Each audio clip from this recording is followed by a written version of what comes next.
A paz do Senhor, meus irmãos. Estamos iniciando aqui mais uma EBD em pauta, a nossa 13ª lição desse trimestre, ou seja, a nossa última lição desse segundo trimestre, né, de 2024. Queremos mais uma vez, então, saudar todos, professores, superintendentes que estão nos ouvindo, os irmãos em geral. A paz do Senhor e sejam bem-vindos a estar conosco aqui nessa lição número 13. Está comigo aqui o presbítero Moisés, que é um dos superintendentes e professor também da nossa escola dominical. Paz do Senhor, Moisés. Paz do Senhor, pastor Wallace, e a todos os irmãos ouvintes aí dessa videoaula que nós estaremos tratando aí da 13ª lição desse segundo trimestre. Muito bem, meus irmãos. O nosso textuário está lá em Filipenses, capítulo 3 e 20, né, que diz assim: mas a nossa cidade está no céu, de onde também esperamos o Salvador, o Senhor Jesus Cristo. A verdade prática nos diz: a cidade celestial é o alvo de toda a nossa jornada, que iniciou com o novo nascimento e se consumará com a entrada pelos portões celestiais. A leitura bíblica em classe, vou pedir aqui para o Moisés fazer para nós, que está lá em Apocalipse 21, 9 e 4, e depois Apocalipse 22, de 1 a 5. Apocalipse 21, versículo 9, diz assim, até o 14, né? Depois de 22, do 1 a 5. E veio um dos 7 anjos que tinham as 7 taças cheias das últimas 7 pragas e falou comigo, dizendo: vem, mostrar-te-ei a esposa, a mulher do Cordeiro. E levou-me em espírito a um grande alto monte e mostrou-me a grande cidade, a santa Jerusalém, que de Deus descia do céu. E tinha a glória de Deus. A sua luz era semelhante a uma pedra preciosíssima, como a pedra de jaspe, com cristal resplandecente. E tinha um grande alto muro com 12 portas, e, nas portas, 12 anjos, e os nomes escritos sobre elas, que são os nomes das 12 tribos de Israel. Da banda do levante tinha 3 portas, da banda do norte 3 portas, da banda do sul 3 portas, da banda do poente 3 portas. E o muro da cidade tinha 12 fundamentos, e, neles, o nome dos 12 apóstolos do Cordeiro. Apocalipse 22, 1 diz assim: mostrou-me um rio puro de água da vida, claro como cristal, que procedia do trono de Deus e do Cordeiro.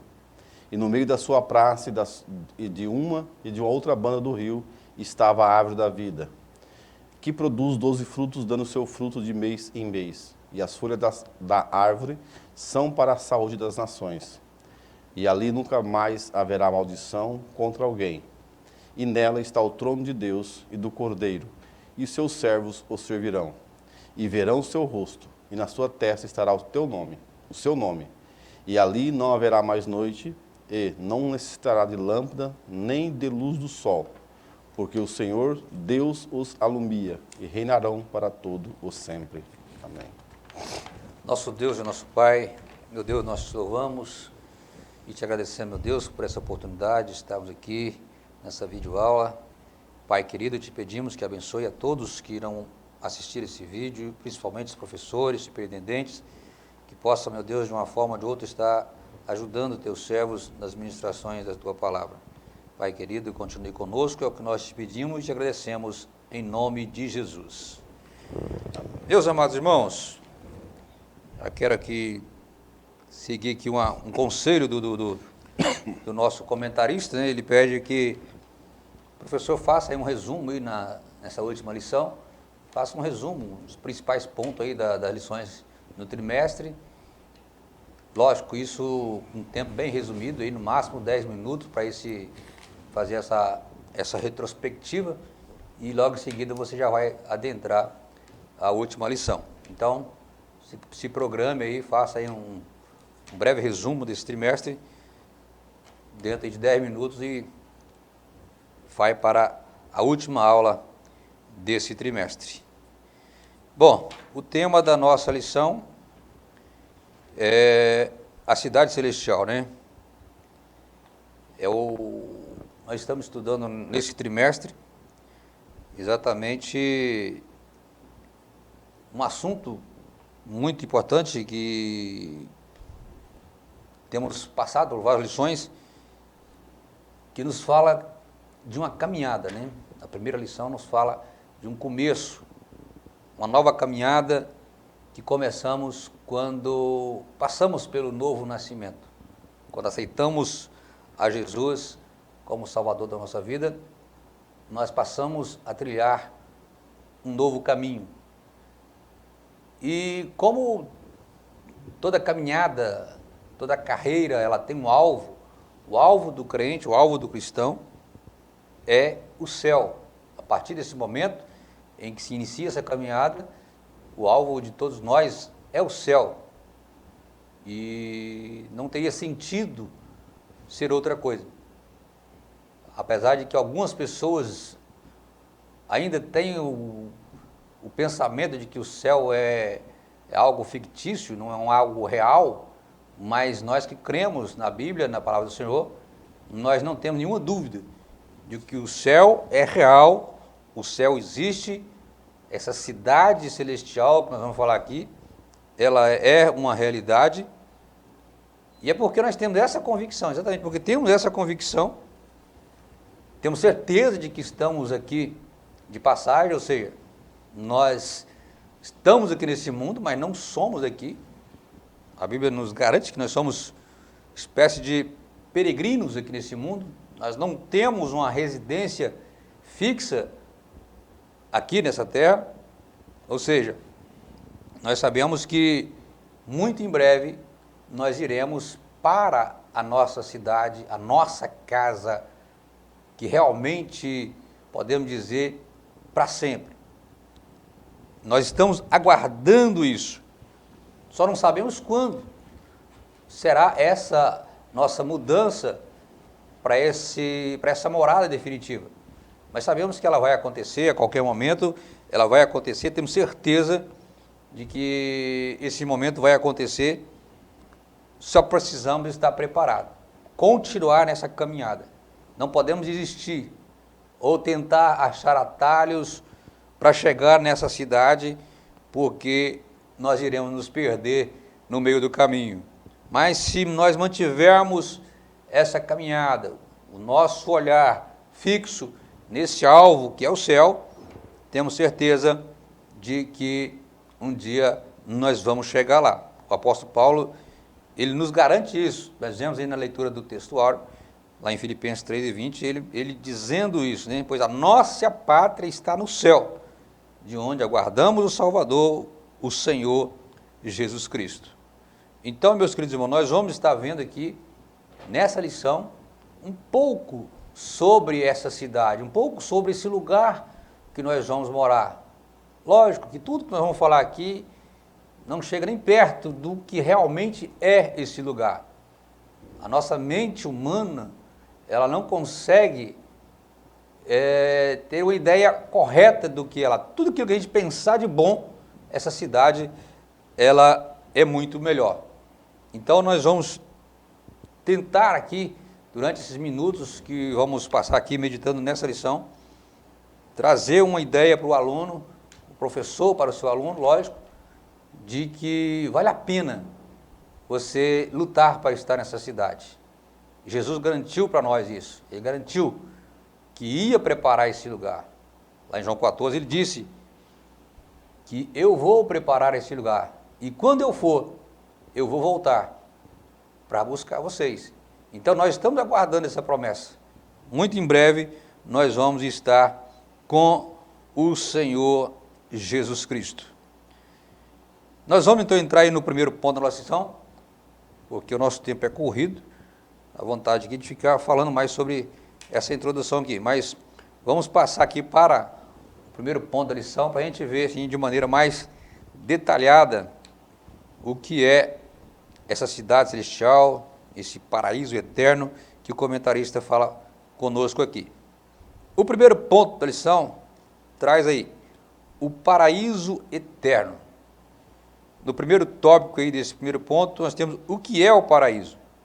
Vou pedir para o meu companheiro aqui, Moisés, falar para nós aqui um pouco sobre essa questão, o que é o paraíso. Meus irmãos, aqui na lição, o autor da lição já coloca, o pastor Gesiel, né, uma resposta dessa pergunta, o que é o paraíso, de uma forma resumida, né, dizer, paraíso é o céu como morada de Deus, dos anjos, do salvo. Então ele fala do nosso destino, né? Mas no seu livro ele comenta que paraíso, né, no aspecto bíblico, teológico, alude, né, a um estado de perfeição, de prazer. É um lugar onde não haverá sofrimento nem dor. Então o paraíso é considerado como um estado de bênção, de comunhão com Deus depois da morte do salvo, né? Que ele vai passar a habitar na presença de Deus. Então, assim, esse é o paraíso, né? Quer dizer, é o destino dos salvos. É descrito também como um estado de paz, né? De alegria, de felicidade. E é igual o pastor Wallace colocou na introdução. O fato é que essa futura realidade, que é o paraíso, transcende, né, toda a nossa imaginação e toda a nossa perspectiva humana, né? Por mais que a gente vê as definições que a palavra de Deus coloca, como é um estado perfeito, lugar de paz e alegria, vai estar além da nossa imaginação. O fato é que o paraíso é o céu como morada de Deus, dos anjos e também dos salvos em Cristo Jesus. Então, a promessa que Jesus fez para nós, que um dia estaria conosco ali, que nós estaríamos com Ele ali, e foi a primeira promessa que Ele faz diretamente a uma pessoa, foi com aquele, o autor menciona aí na lição, né? Lucas 23, 43, daquele ladrão que estava ali na cruz. Quando ele é arrependido ali, Jesus volta para ele e diz assim, ó, em verdade te digo que hoje mesmo estará comigo no paraíso. Então ele estava colocando o quê? O céu, o destino, a habitação de Deus, onde é o destino de todos os salvos, um lugar de alegria, de paz e de plena comunhão, que é o estado perfeito de todas as coisas, né? Que nós vamos ver no último tópico, né, pastor Wallace? Isso.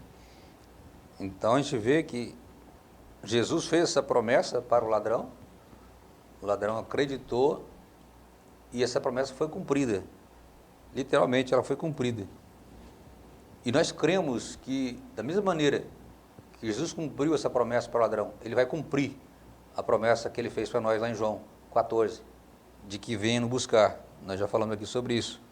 Então, assim como aquele ladrão, como diz o comentarista aqui, não dá nem para imaginar o tamanho da alegria dele ao ouvir Jesus fazendo aquela promessa para ele, essa também deve ser o nosso sentimento, né?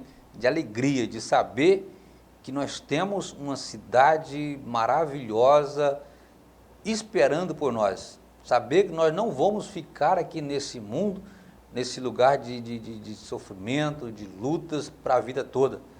É um sofrimento temporário.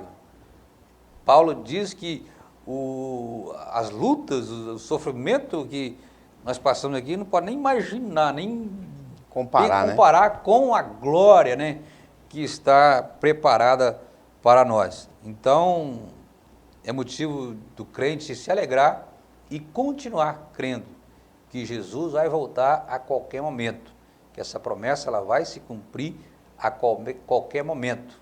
Não desista, não pare de crer que Jesus vai voltar.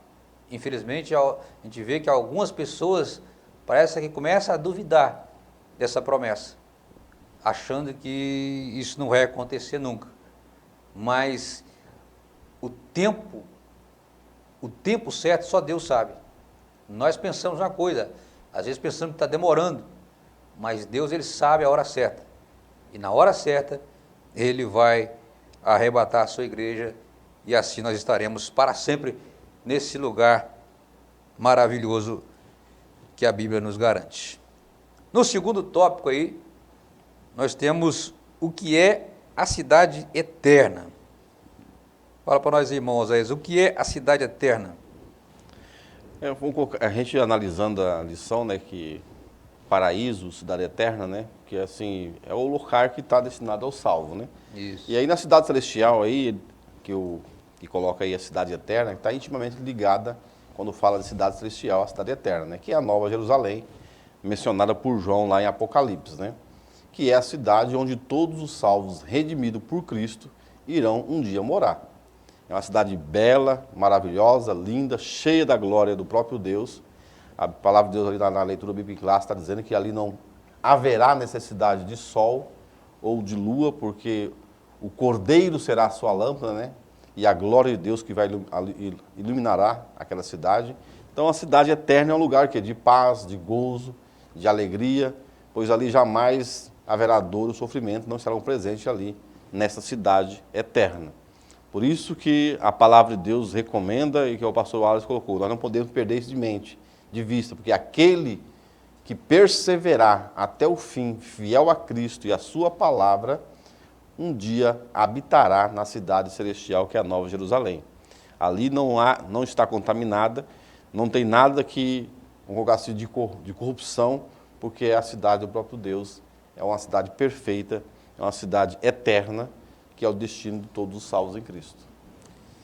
Então, a gente vê, né, que, falei alguma coisa aqui também, sobre que o escritor, né, ele cita, assim, e fala de algumas palavras para mostrar da beleza dessa cidade, né, falando de ruas de ouro, de muro de jaspe, de pedras preciosas.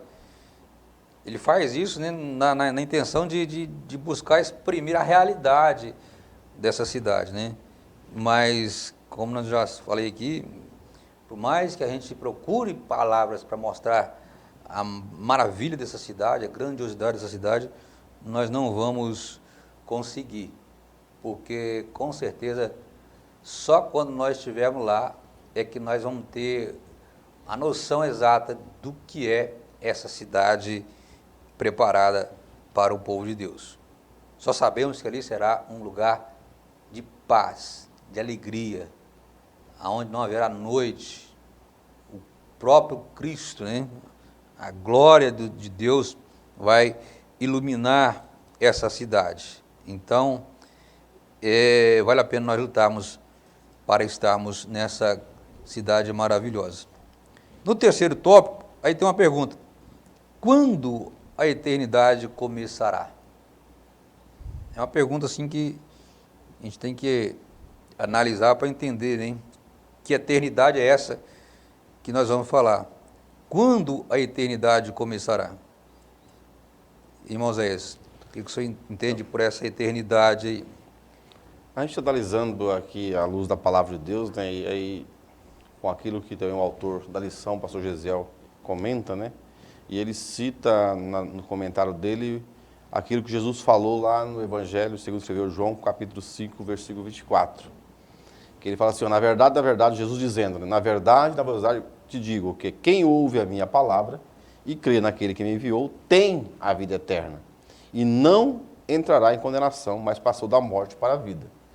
Então o autor coloca que nós, que somos mortais, recebemos essa bênção de Cristo, que é essa imortalidade, que é a vida eterna, por causa da vida que nós vivemos em Cristo Jesus. Então as palavras de Jesus mostram que a nossa imortalidade começou no momento que passamos a estar com Jesus. Porque no momento que aceitamos a Cristo, recebemos a vida eterna. Por isso Jesus falou que não entrará em condenação, mas passou da morte para a vida. Porém, a sua concretização de fato se dará no futuro, quando Cristo se manifestar em glória para buscar a sua igreja. Então, Paulo, eu até deixei separado aqui, Paulo, lá em 2 Timóteo 1:10, ele diz assim, ó, 2 Timóteo 1, capítulo 1, versículo 10, ó, o que manifesta agora pela sua aparição do nosso Senhor Jesus Cristo, o qual aboliu a morte e trouxe luz à vida e à incorrupção pelo Evangelho. Então o Evangelho já nos garante que nós temos a vida eterna. Mas essa imortalidade, quando começará a eternidade de fato, é quando Cristo se manifestar em glória para buscar a sua igreja. Então no arrebatamento da igreja, aí nós receberemos um corpo glorificado, incorruptível, aí é a concretização da vida eterna que nós já temos hoje garantida por Cristo. Então aqueles que estão em Cristo não estão em condenação, mas estão o quê? Em vida eterna. Então todos aqueles que estão em Cristo já começam a desfrutar desta vida eterna, porque desfrutam das bênçãos de Jesus. Mas vai se concretizar quando ele manifestar em glória. E é bom frisar, né, que essa eternidade aqui, que o comentarista fala, ele está falando isso aqui no ponto de vista do homem, humano, né? Porque, por exemplo, em relação a Deus, não se aplica isso aqui. Porque Deus ele não tem início, ele não tem princípio. Deus ele é de eternidade a eternidade. Deus sempre existiu, né? salmista fala isso, né? De eternidade, De eternidade. eternidade.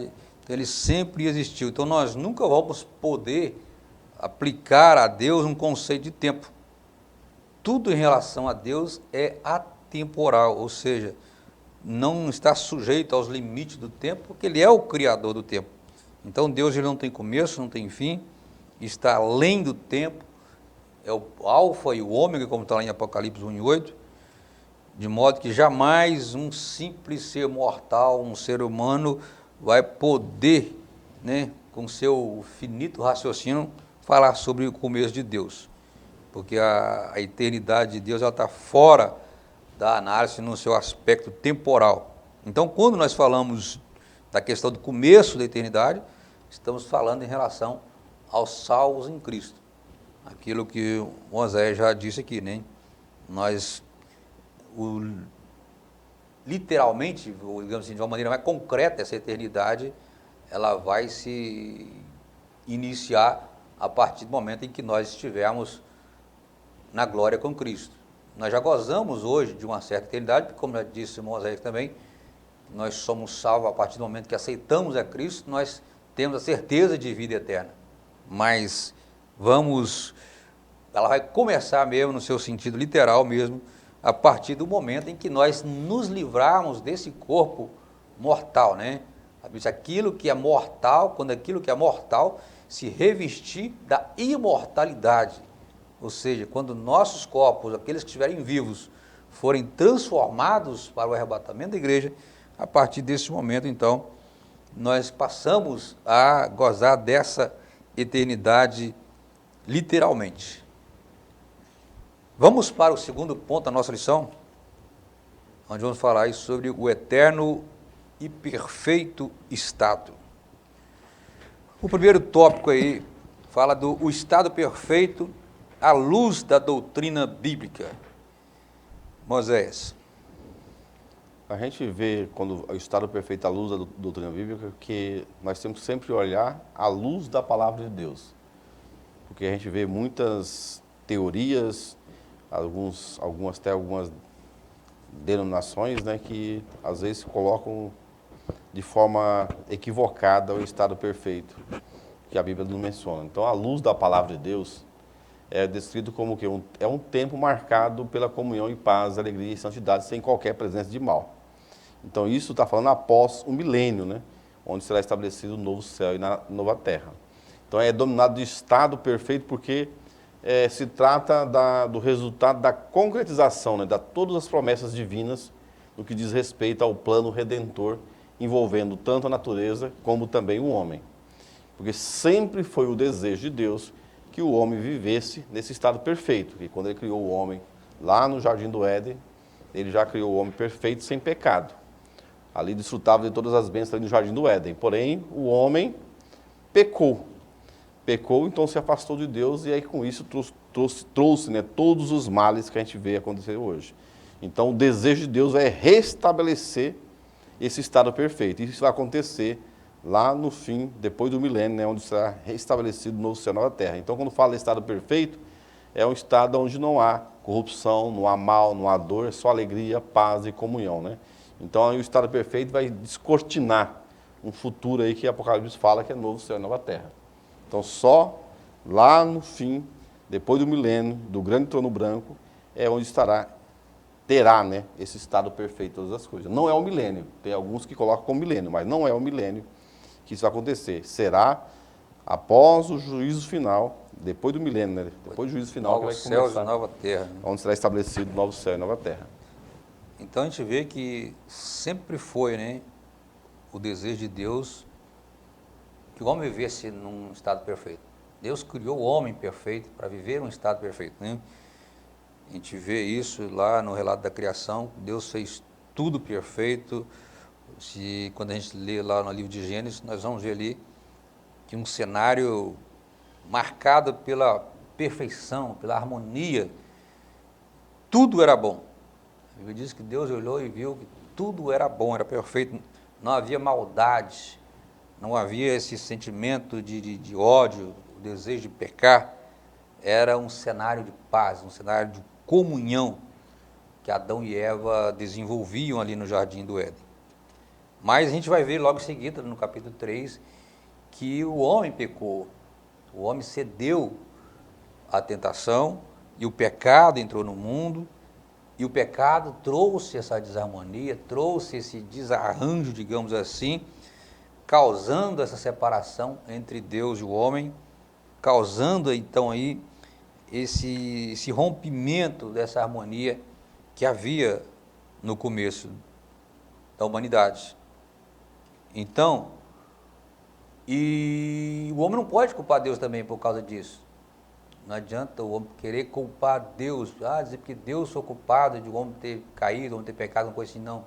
Deus deu toda a liberdade para o homem, Deus deu o homem ao livre-arbítrio, Deus não queria o homem ali também na marra só pela vontade dele, Deus deixou essa liberdade para o homem não soube aproveitar dessa liberdade e acabou cedendo ao pecado, se tornando ele próprio, então, o responsável pela maldade, pelo pecado que entrou no mundo. Então, mas Deus é tão bom que logo em seguida a gente já vê a bondade de Deus entrando em ação. Deus já prometendo ali para o homem que lá no futuro ele iria enviar alguém para restabelecer essa comunhão, para dar ao homem novamente o direito de restaurar a sua comunhão através do seu filho, né? Quando ele faz aquela promessa lá em Gênesis 3:15, né? Que da semente da mulher nasceria um que esmagaria a cabeça da serpente. E isso aconteceu por meio de Jesus Cristo. Com a morte de Cristo, essa comunhão ela foi resgatada novamente e agora essa separação que havia entre o homem e Deus, ela, a partir do momento em que o véu do templo se rasgou de alto a baixo, ali na morte de Cristo, o homem também agora teve novamente esse privilégio de poder chegar diante de Deus, chegar diante do trono da graça e ter um relacionamento com Deus novamente.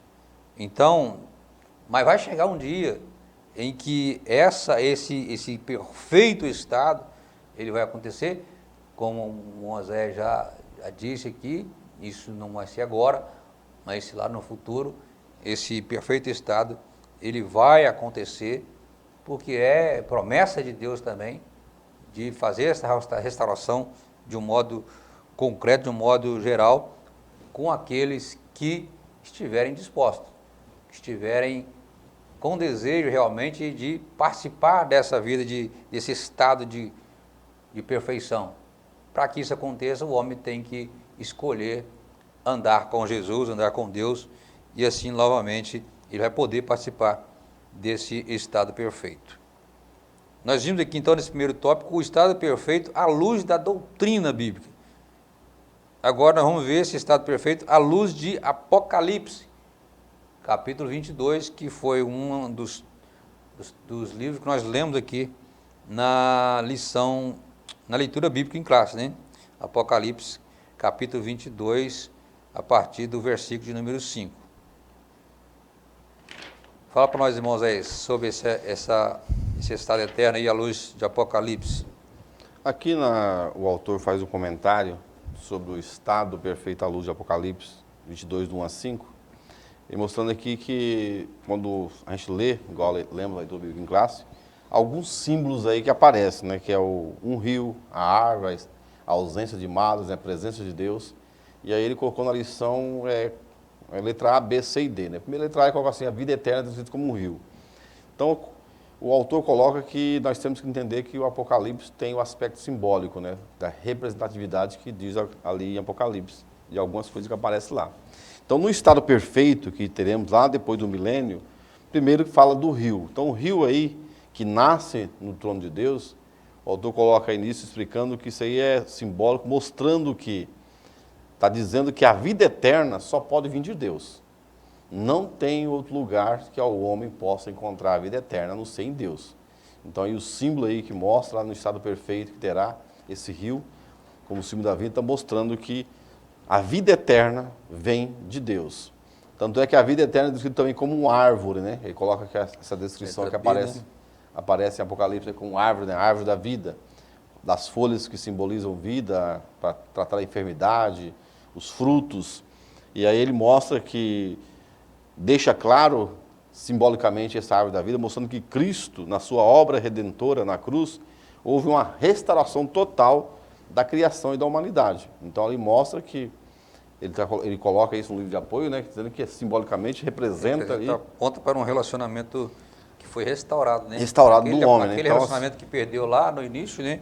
Ele foi restaurado agora, né? Então, com a ausência nessa comunhão, né, dessa perfeição, quando fala com o estado perfeito, então não tem enfermidade, não tem morte. E Jesus na cruz falou isso, né, que ele estava levando sobre si tudo isso. Mas ela vai estar concretizado lá, à luz de Apocalipse, lá nesse estado perfeito após o milênio.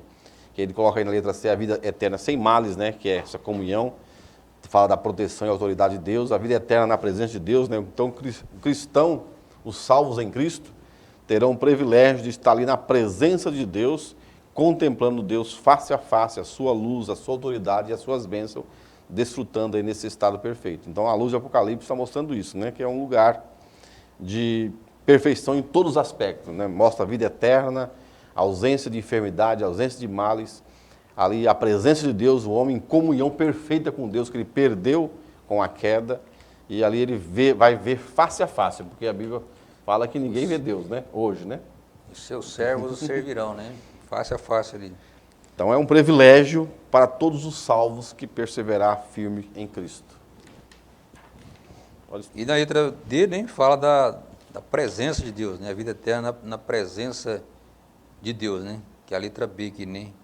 Então a gente vê que essa presença de Deus aqui, à luz de Apocalipse aqui, esse estado eterno aqui, apresentado como um lugar perfeito e restaurado, no qual a comunhão com Deus e os redimidos, né, será eternal, sem qualquer dor, sem qualquer sofrimento, face a face. Então isso revela a concretização de todas as promessas destinadas aos fiéis durante essa jornada aqui na vida, nessa vida em que nós estamos vivendo. Então, nós vimos aqui quatro itens, né, que o comentarista colocou aqui, descrevendo esse estado perfeito à luz do livro de Apocalipse, capítulo 22. No terceiro ponto da nossa lição, nós temos o estado final dos santos. O estado final dos santos. E no primeiro tópico nós temos o que todo crente salvo deve esperar. O que todo crente salvo deve esperar? Eu acredito que toda pessoa que aceita Jesus, toda pessoa que passa a servir a Jesus, o que ele espera é de um dia estar no céu, de estar junto com Deus, gozando de toda essa paz, todo esse estado que nós acabamos de falar aqui. Isso é um privilégio que só terá aqueles que forem fiéis a Deus, aqueles que não rejeitam essa fé, aqueles que se mantêm independentemente da situação, independentemente da luta que está passando, da perseguição que possa estar passando, ele se mantém firme na presença do Senhor. Paulo diz claramente que só vai reinar com Cristo aquele que sofrer com ele. Se você vê lá em 2 Timóteo, capítulo 2, versículo 12, Romanos 8, 17, 1 Pedro 4, 13 e outros versículos, nós vemos que Paulo ele fala claramente sobre isso aqui. Então, quando terminar essa vida aqui, no final dessa concretização desse projeto divino que engloba todas as promessas de Deus, os redimidos em Cristo farão parte desse reino, dessa cidade, na garantia da vida eterna e da herança eterna nessa cidade celestial. Então, o estado final de todos os crentes, todos os salvos em Cristo, não é apenas a morada na Jerusalém Celeste, mas é uma vida abundante por crerem em Cristo Jesus como Salvador e Senhor, por viverem fielmente aqui segundo os seus mandamentos. E essa vida eterna, ela não se trata apenas de ter vida após a morte, mas é uma vida ao lado do próprio Cristo. É estar junto com Cristo, gozando com o Pai de uma comunhão íntima, sem qualquer barreira, sem qualquer impedimento. Então isso é o que aguarda o crente, isso é que o crente deve esperar, de ter essa vida maravilhosa na presença do Senhor. E só tendo um corpo glorioso, como nós teremos, é que o cristão vai poder desfrutar de toda essa maravilha, de todo esse privilégio, né, de estar na presença do Senhor. É o que o autor comenta aqui, né, que quando faz essa pergunta, é que o crente salvo deve esperar, e ele coloca aqui que os santos, né, do Antigo Testamento, eles nunca viveram na terra achando que ia permanecer nela para sempre, né? Que tem pessoas hoje que acham que vai aparecer para a terra para sempre. Mas os salvos em Cristo devem ter consciência, todos os salvos em Cristo Jesus, que nós somos peregrinos na terra. E a nossa pátria, né, é o céu. Então nós temos que pensar nas coisas de cima, igual Paulo fala em Colossenses 3:1, né? Nos orienta a pensar nas coisas que são do céu, que são de cima. Jesus, lá em Mateus, segundo o Evangelho segundo o Senhor Mateus, né, 6:22, diz que onde estiver o tesouro do homem, ali estará também o coração, né? Ou ali estará o seu coração. Então o cristão deve estar esperando, deve esperar essa vida eterna. É a concretização deles ter essa vida eterna completa em Cristo na eternidade, na Nova Jerusalém, na cidade celeste, para estar no futuro desfrutando desse estado perfeito. Mas para isso ele tem que ter consciência de todas as suas ações aqui refletem no futuro. Então se o coração dele estiver nessas coisas terrenas, achando que Jesus não vai voltar nunca, ele está colocando em risco a sua salvação. Então nós temos que pensar na eternidade. Tudo que fizermos aqui é de olho no porvir, porque aonde estiver o nosso coração é a palavra de Jesus. Aonde estiver o nosso tesouro, ali vai estar o nosso coração. E o nosso coração deve estar no céu. E infelizmente, né, a gente vê muitas pessoas, até mesmo na igreja, que estão vivendo mais preocupadas com as coisas terrenas do que com as coisas celestiais. Isso é triste porque, como você já mencionou, né? Sim. Aonde está, né, o seu coração. Então, tem muita gente vivendo com o coração nas coisas terrenas.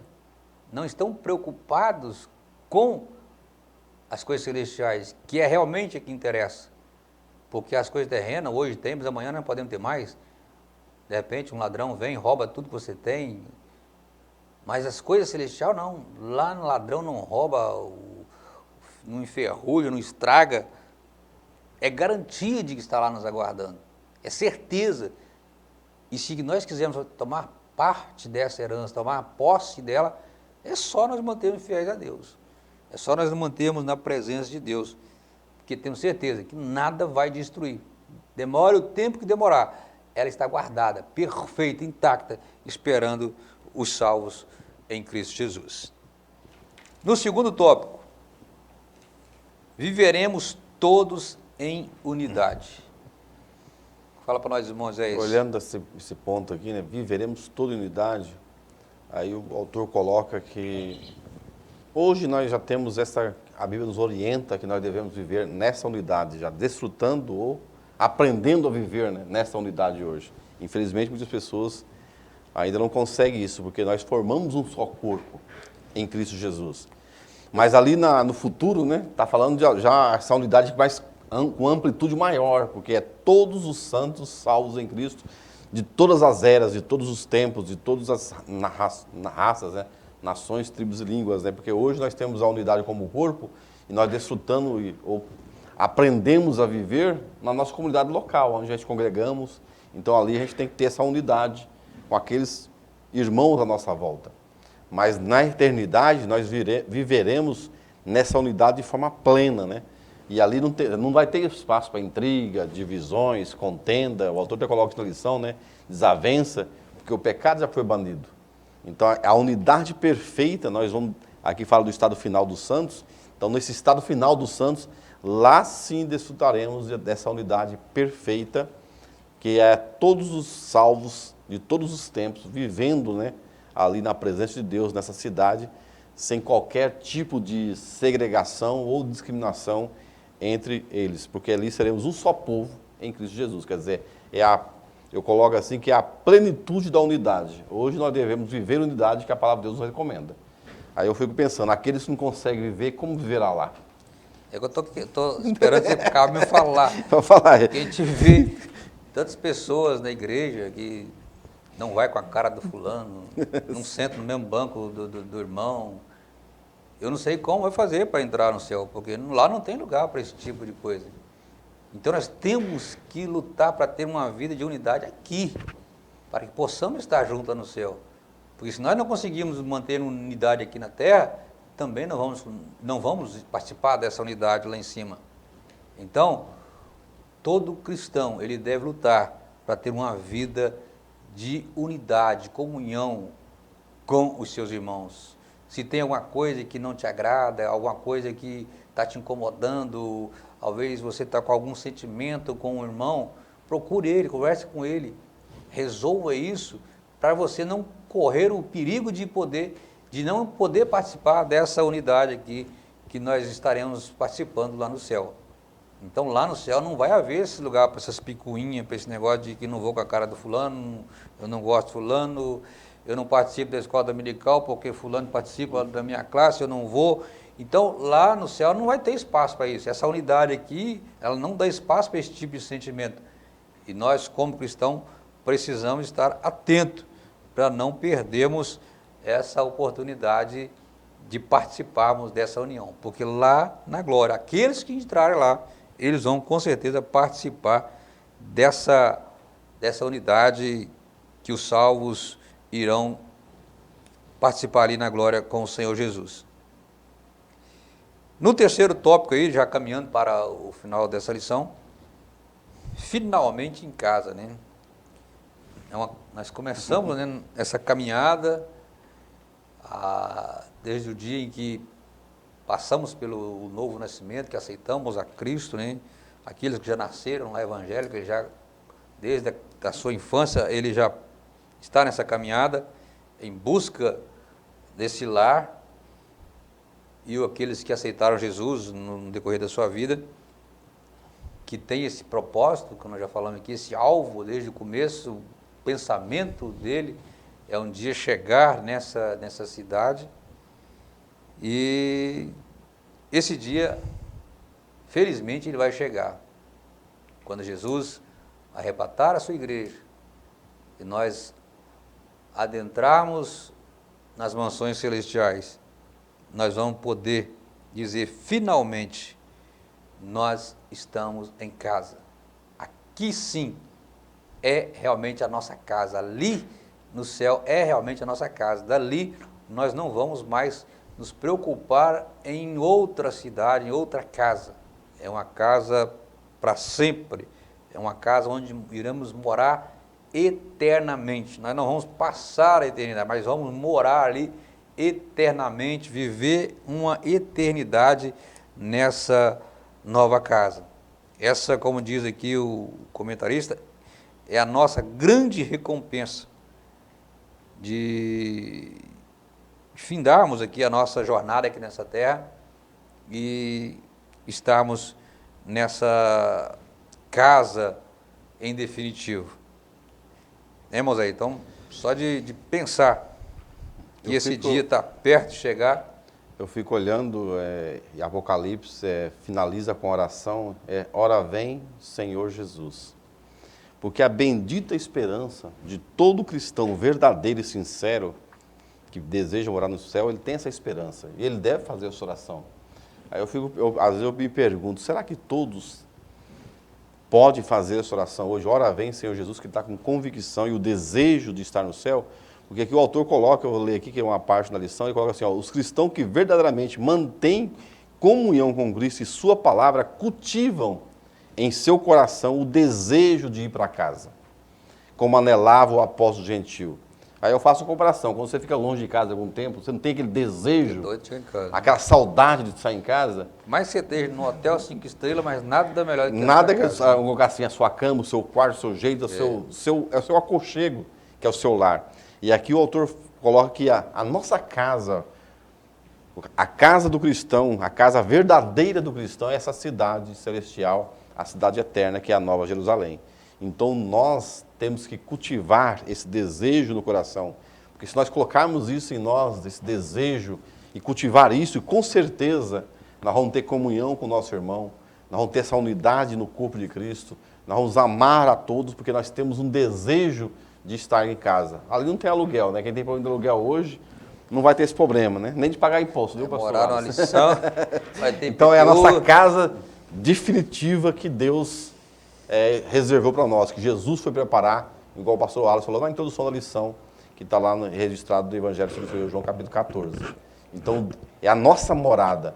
Então, esse é a bendita esperança que Paulo fala em Filipenses, que todos nós aguardamos, que no arrebatamento da igreja vai concretizar, porque nós habitaremos para sempre com o Senhor na nossa verdadeira casa. Então, quando nós estivermos lá, é sinal de que todas as promessas de Deus para a nossa vida foram cumpridas.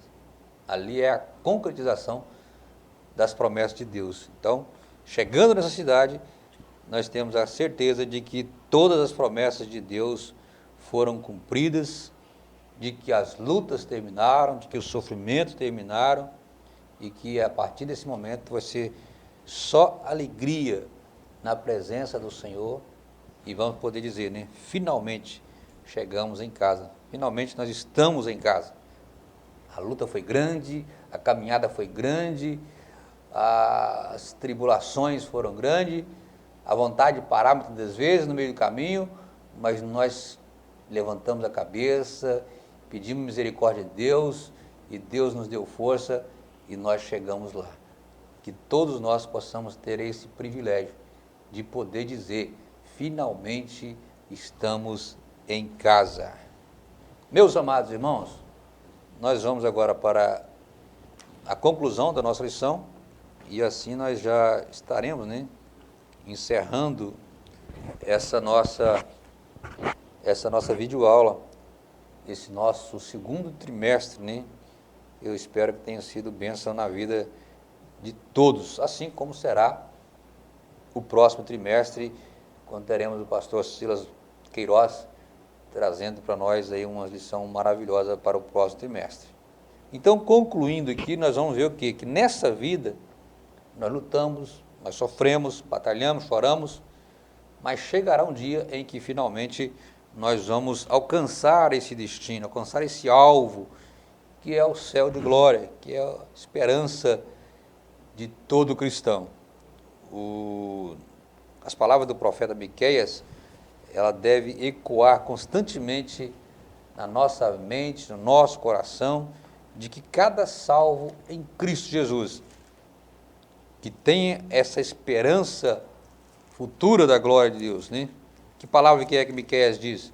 Levantai-vos e ide-vos embora, porque não é aqui, não é lugar aqui de descanso. Ide-vos por causa da imundícia que destrói, sim, que destrói dolorosamente. Então, a nossa cidade, nós precisamos de estar sempre com esse pensamento, de continuar, vamos indo, porque aqui não é o nosso lugar. Nós estamos aqui de passagem, nós estamos aqui passando um período, mas o nosso futuro, a nossa casa é nessa cidade celestial, na Nova Jerusalém, onde estaremos para sempre com o Senhor Jesus. Moisés, suas considerações finais, para nós já estar encerrando aqui a nossa videoaula. Eu quero só encerrar lendo o que está em Filipenses 1:6, né? Tendo por certo isso mesmo, que aquele que em vós começou a boa obra, a aperfeiçoará até o dia de Jesus Cristo. Então nós, na dependência do Espírito Santo e com a ajuda do Espírito Santo, ele vai trabalhando em nós, nos aperfeiçoando, nos preparando para o dia do nosso Senhor Jesus Cristo, porque nós temos convicção. Às vezes, igual o pastor Paulo colocou no início, né? Alguém crendo ou não crendo, o fato é que Jesus virá buscar a sua igreja para estar para sempre com ele na nossa casa, que é a mansão celestial. Então, eu agradeço aqui a minha participação e desejando a paz do Senhor a todos e que tenham um bom aproveito nesta aula que fala aí da nossa morada definitiva no céu. Amém. Que Deus abençoe todos os nossos professores, superintendentes, aos obreiros que eu também acredito que estão assistindo essas aulas, né? E que continue incentivando seus alunos a estarem presentes na escola e que no próximo trimestre você possa ter também uma excelente lição, que Deus possa abençoar a vida de cada um, assim como tem abençoado nesse trimestre, e que não desista da sua classe, não desanime. Se a frequência da sua classe está baixa, procure entender o que está causando e tenho certeza que com dedicação, com zelo, Deus vai abençoar e você vai ter um trimestre melhor ainda, se Deus assim quiser e se você, lógico, se esforçar para isso, né? Eu tenho certeza que todo professor de escola dominical, ele quer ver a sua classe cheia, quer ver a sua classe, a frequência alta. Lógico que isso é difícil muitas das vezes, mas é possível, depende, lógico, muito também da nossa disponibilidade, do nosso desejo de fazer por onde isso acontecer. Então, continue orando, não desista do seu aluno, visite, ligue para ele e eu tenho certeza que Deus vai despertar aqueles que estão desanimados para que eles possam sentir vontade de estar na igreja aprendendo da palavra do Senhor.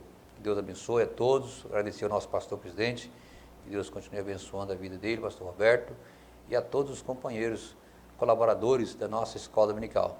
Deus abençoe a todos e ficam todos na paz do Senhor.